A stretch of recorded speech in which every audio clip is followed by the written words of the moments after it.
दिल्ली के उप मुख्यमंत्री मनीष सिसोदिया के घर पर सीबीआई की छापेमारी हुई और उसी के खिलाफ कांग्रेस आज एक अनोखे अंदाज में आम आदमी पार्टी के मुख्यालय के बाहर यहां पर प्रोटेस्ट कर रही है। तस्वीरों में आपको एक बार दिखा देते हैं कि आप देख रहे हैं कि एक तरफ केजरीवाल को नोटों की माला पहनाकर डोंकी के ऊपर बिठा रखा और दूसरी तरफ मनीष सिसोदिया है जिनके गले में आप देखेंगे कि जूते चप्पल और उसके साथ ही ड्रिंक की बोतल भी, यहाँ पर शराब की बोतल भी उनके गले में लटकाई हुई है और उनको भी गधे के ऊपर बिठा रखा है। एक अनोखे अंदाज में दिल्ली प्रदेश कांग्रेस यहाँ पर प्रोटेस्ट कर रही है, आम आदमी पार्टी के बाहर प्रोटेस्ट कर रही है।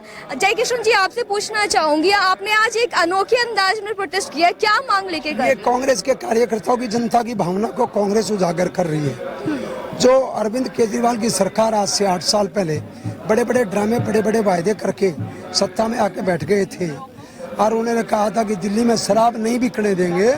शीला जी ने दिल्ली की शराब की नगरी बना दिया है और शीला जी के टाइम पर बहुत घोटाले हुए, सीबीआई जांच कराएंगे। आज के अरविंद केजरीवाल, मनीष सिसोदिया सीबीआई की जांच से क्यों भाग रहे? ये मांग कांग्रेस ने की थी।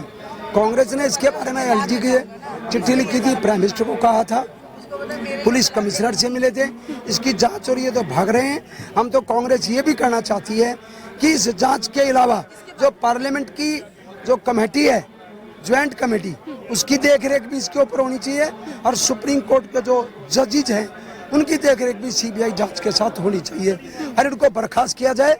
और कांग्रेस मांग करती है दिल्ली में राष्ट्रपति शासन लागू कर दिया जाए। बिल्कुल, एक बार और तस्वीरें आपको दिखा देते कि देखिए हाथों में पोस्टर्स भी ले रखे हैं और यहाँ पर पुतले भी ले रखे हैं। मनीष सिसोदिया की पुतला है और साथ ही साथ केजरीवाल का भी यहाँ पर है और अमृता धवन हमारे साथ यहाँ पे जुड़ी हुई है।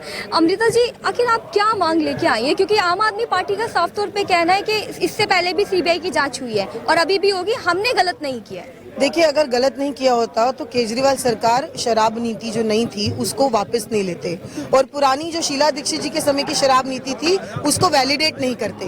तो वापसी लेने का मतलब यही है कि भ्रष्टाचार हुआ है, वो लोग डर गए, उनको लगा कि अब छापे पड़ेंगे, पोल खुलेगी, एक्सपोज हो जाएंगे, तो उन्होंने शराब नीति को वापस लेना जरूरी समझा क्योंकि भ्रष्टाचार हुआ है, ये उस बात को प्रमाणित करता है। कांग्रेस ने बकायदा एलजी साहब को भी लिखा था, उस समय सीबीआई को भी लिखा था, पुराने जो पुलिस कमिश्नर थे राकेश अस्थाना उनको भी लिखा था कि बहुत बड़ा भ्रष्टाचार हुआ है इस लिकर पॉलिसी में और इस पे इन्वेस्टिगेशन होना चाहिए। आज इन्वेस्टिगेशन हो रहा है तो उनको क्यों तकलीफ हो रही है? मैं ये कहती हूँ कि अगर कुछ नहीं किया होगा तो इन्वेस्टिगेशन को होने दीजिए, ये भी सामने आएगा। लेकिन शीला दीक्षित जी को बेईमान कहने वाले लोग आज उनकी जो ईमानदारी है सड़क पर गधे की तरह चल रही है और ये दिख रहा है दिल्ली की जनता को। आखिर ये गधे और ये पोस्टर्स, शराब की माला, इनसे क्या मैसेज देना? देखिए, ये डोंकी गवर्नमेंट है और डोंकी गवर्नमेंट ये सोचती है कि वो जो बोलेगी जनता मान जाएगी, तो उनको एक्सपोज करना बहुत जरूरी है और आज हम उनको एक्सपोज कर रहे हैं और इस बात पर सवाल खड़ा कर रहे हैं कि केजरीवाल और मनीष सिसोदिया इनको बर्खास्त करना होगा सरकार को, यहाँ पे राष्ट्रपति शासन लगना चाहिए।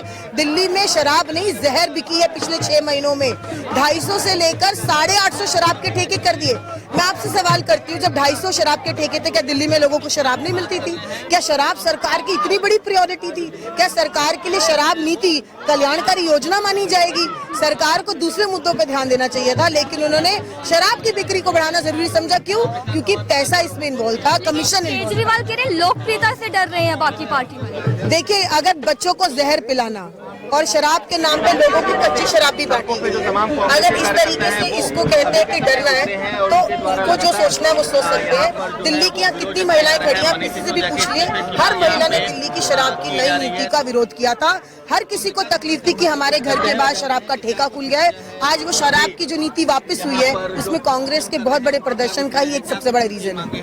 धन्यवाद हमसे बातचीत करने के लिए। तो तस्वीरों में आपने देखा कि यहाँ पर दिल्ली प्रदेश कांग्रेस की कमेटी आम आदमी पार्टी के मुख्यालय पर यहाँ पर प्रदर्शन कर रही है और कल जो कि दिल्ली के उप मुख्यमंत्री के घर पर सीबीआई का छापा पड़ा और करीब ये छापेमारी जो है वो 15 घंटे तक चली और उसी के विरोध में आज कांग्रेस आम आदमी पार्टी के मुख्यालय के बाहर प्रदर्शन कर रही है। और एक बार आपको फिर से तस्वीरें दिखाते हुए चलते हैं कि नई एक्साइज नीति का घोटालेबाज मनीष सिसोदिया इस्तीफा दो, इस्तीफे की मांग कर रहे रहे हैं। केजरीवाल के खिलाफ यहाँ पर नारेबाजी की जा रही है, मनीष सिसोदिया के यहाँ पर नारेबाजी की जा रही है। लेकिन अब ये देखना होगा कि जहाँ एक तरफ बीजेपी लगातार आम आदमी पार्टी के खिलाफ हल्ला बोल रही है और अब कांग्रेस भी सड़क पर उतरकर आम आदमी पार्टी के मुख्यालय के बाहर प्रदर्शन कर रही है, तो ऐसे में आम आदमी पार्टी की जहां एक तरफ सीबीआई और इन सूत्रों के हवाले से ईडी के द्वारा भी